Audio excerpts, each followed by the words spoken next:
श्री राधे गुरु जी। जी आपके चरणों में मेरा कोटि कोटि प्रणाम। प्रसन्न रही। मेरे आपसे ये प्रश्न है कि जो हमारी माता जी थी, माता गौरी, उन्होंने पति पाने के लिए व्रत रखा था, तीज का व्रत। तो उनको पति मिल गया, तो उसके बाद भी व्रत क्यों रखा जाता है? ताकि जो व्रत रखे उनको अच्छा शिव जैसा भोला भाला पति मिल जाए। तो पति मिलने के बाद भी व्रत रखना जरूरी है? अब रखते हैं तो बुराई क्या है, श्रद्धा है, इसी बहाने व्रत रह लेते हैं, भगवान को उस दिन ज्यादा याद कर लेते हैं जी। जिस बहाने भगवान को याद किया जाए वो काम कर लेने में बुराई क्या है। जी गुरु जी। तो दूसरा प्रश्न गुरु जी मेरा ये आपसे था कि जो हमारे राम जी थे, जब उनको वनवास हुआ था, तो वो यहाँ से जब यमुना के तट पर पहुंचे तो उस घाट का नाम था श्रृंगबेरपुर। तो श्रृंगबेरपुर से राम जी चले तो वो किस घाट पे जाके उतरे थे?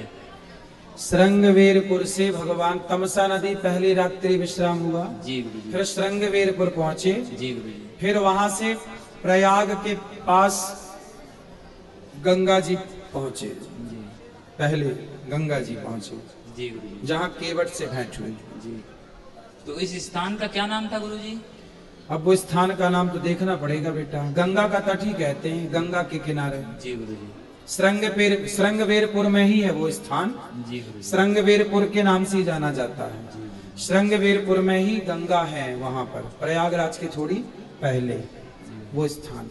गुरु जी, मैंने सुना ये है कि जब राम जी उस पार पहुंचे थे, हाँ। तो उन्होंने सीता मैया को देखा था।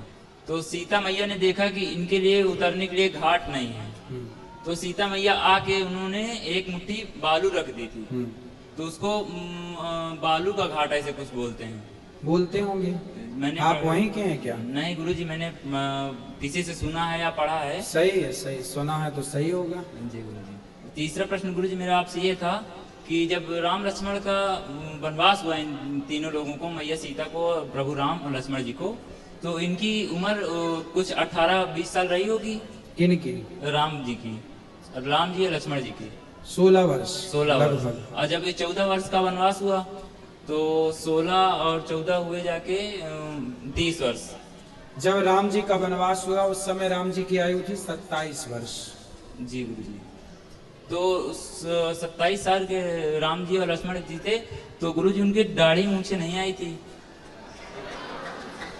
तो आप क्या चाहते हैं कि दाढ़ी मूंछ आ जाए? नहीं आनी चाहिए, सबके आती हैं, क्योंकि वो सबके आती है इसलिए कि जी। सब मनुष्य हैं। जी गुरु जी। राम के नहीं आती क्योंकि वो भगवान है। जी गुरु जी। भगवान है ना, जी गुरु जी। वो सदा जवान रहते हैं, सुंदर रहते जी हैं। गुरु। दाढ़ी मूंछ भगवान की नहीं होती। जी गुरु। भगवान तो हम गुरु जी, इंसान हैं। ब्रह्मा जी को तो दाढ़ी मूंछ थी, वो भी तो भगवान थे। नहीं, ब्रह्मा जी भगवान नहीं है। ब्रह्मा जी जी। भगवान की कोटि में नहीं आते। क्यों क्यों नहीं आते गुरु जी? क्योंकि ब्रह्मा जी भगवान के पुत्र हैं ना बेटा, भगवान नारायण की नाभि से निकले जी। जी गुरु जी। है ना। सब जी। भगवान हो जाएंगे जी गुरु जी। तो फिर भगवान का महत्व ही खत्म हो जाएगा। जी गुरु जी। सब भगवान नहीं हो सकते, भगवान एक है। जी। कौन? राम जी, भगवान श्रीमन नारायण। श्रीमन नारायण। वह नारायण ही राम है, जी। वही कृष्ण है। जी गुरु जी। ब्रह्मा जी भगवान के पुत्र हैं। जी गुरु। ब्रह्मा जी भगवान के पुत्र हैं। पौत्र हैं। ब्रह्मा जी भगवान नारायण के नाभि से कमल, कमल से ब्रह्मा जी प्रकट भये। जी गुरु जी। तो पुत्र हुआ कमल, फिर पुत्र का पुत्र मतलब पौत्र हो गए ब्रह्मा जी। तो ब्रह्मा जी पुत्र हैं, पौत्र हैं। जी गुरु। ठीक है। जी गुरु जी। ब्रह्मा जी को भगवान की कोटि में नहीं रखा गया, लेकिन फिर भी मान लेते हैं ब्रह्मा विष्णु महेश को एक। ठीक है, ठीक है। आगे अब मेरा एक प्रश्न और था गुरु जी, जी। कि आजकल ये धर्म को लेके बहुत ज्यादा चर्चाएं उठ रही हैं, तो कौन इसके बारे में आपका क्या कौन कहना सा है? धर्म? ये हिंदू धर्म, मुस्लिम धर्म, ये मुस्लिम धर्म नहीं होता बेटा, मुस्लिम एक मजहब है। मजहब है। जी जी जी गुरु जी। मजहब। तो जो इस्लाम धर्म के लोग हैं वो कह रहे हैं हमारा इस्लाम ज्यादा पुराना है, तो क्या ये सही है? भाई कहने को तो उल्लू भी कहता है कि हमारी विचारधारा सबसे पुरानी है, जी। हमें सूर्य नजर नहीं आता। मतलब वो मानता है कि सूर्य होता ही नहीं है। जी तो फिर उल्लू की विचारधारा ये कहती है कि सूर्य नहीं होता। उसने इसी विचारधारा को पुराना मान लिया कि भाई हम ही सबसे बेस्ट, जी हमसे बढ़िया कोई नहीं। तो अब आप ही बताओ जी गुरुजी। कि किसी के कुछ मान लेने से प्रूफ नहीं हो जाता। जी बस ये प्रश्न था गुरुजी, और मैं आपको देखने के लिए 3 साल से प्रयास कर रहा हूँ। आज जाके मेरी मन की इच्छा पूरी हुई है। आपके चरणों में मेरा कोटि कोटि प्रणाम। श्रीमन नारायण। खुश रहिए, खुश रहिए। जय श्रीमन नारायण गुरुजी। हाँ, आपकी चरणों में कोटि कोटि प्रणाम। खुश रहो। गुरुजी हम आपके कथा 2 साल से सुन रहे हैं, लेकिन एक प्रश्न है गुरुजी, जी, बहुत सता रही है। आज प्रश्न ये- सता रही है। जी जी जी। आज प्रश्न सता रही है। जी, ये इसका उत्तर मिला ही नहीं है। अच्छा, गुरुजी जब हम मंत्र करते हैं, आपके हर बात को फॉलो करते हुए 2 साल हुए हैं। 7वां महीना जाते जाते आपका जो है सारा यूट्यूब में देखकर गुरु मंत्र जो है, हम जो गुरु मंत्र जो आप देते हैं यूट्यूब पर, शरणागति मंत्र सारा को हम लेकर कॉपी में लिखकर याद करके 7 महीना जब हुआ है तो गुरुजी शरीर में जो झटका मारने लगा अचानक। कौन झटका मारता है?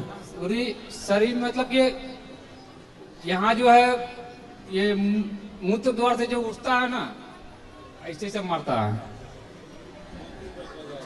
हाँ, ये प्रश्न क्या है? प्रश्न ये है कि गुरुजी जब भी नाम का उच्चारण करते हैं तो शरीर में ज्यादा झटका लगता है। तो झटका मारता है कोई?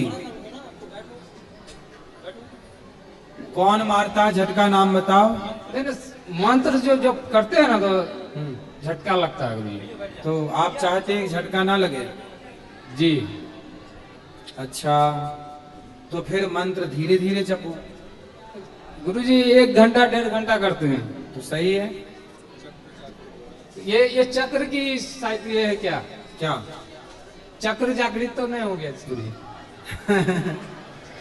देख लो भगवान कौन सा चक्कर जगा रहे हो। कुंडली कुंडली गुरुजी।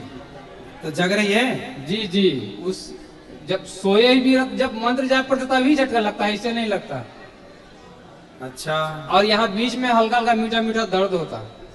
रकुटी में जी जी गरम गरम लगता है, जी दर्द होता है। जी। झूठे लेना झूठ